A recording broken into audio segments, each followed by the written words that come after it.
একটা গল্প বলছি শোনো। একদিন আমি আর আমার দুই বন্ধু মিলে ফ্রি ফায়ার খেলছিলাম।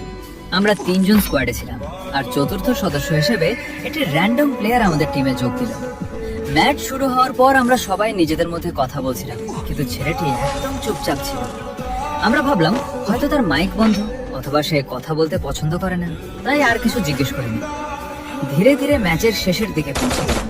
তখন হঠাৎ ছেলেটি নরম গলায় বলল, রিভাইভ করে দাও ইয়ার। আমরা তাকে রিভাইভ করলাম। তারপর আমি মজা করে জিজ্ঞেস করলাম, তুমি এতক্ষণ ধরে চুপচাপ ছিলে কেন?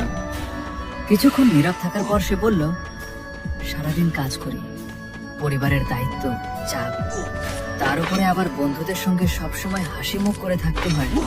পরিবারের সঙ্গে নিজেকে অনেক ভালো আছি বোঝাতে হয়। সবকিছু মাথায় নিয়ে দিন কাটে। রাতে একটু সময় পাই, তখন দুই একটা ম্যাচ খেলি, তারপর ঘুমিয়ে পড়ি। সকালে আবার কাজে চলে যাই।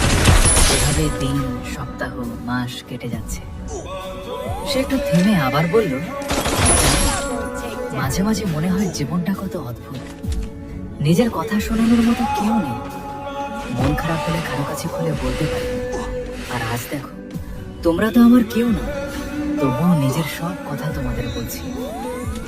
তার কথাগুলো শুনে আমরা সবাই কয়েক সেকেন্ডের জন্য চুপ হয়ে গেলাম।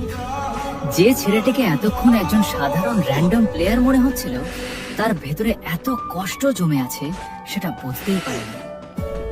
সেদিন আমরা ম্যাচটা জিতেছিলাম কিনা সেটা এখন আর মনে নেই, কিন্তু সেই অচেনা ছেলেটির কথাগুলো আজও মনে আছে। তখন বুঝেছিলাম, অনলাইন গেমে আমরা শুধু শত্রু আর সতীর্থ খুঁজে পাই না।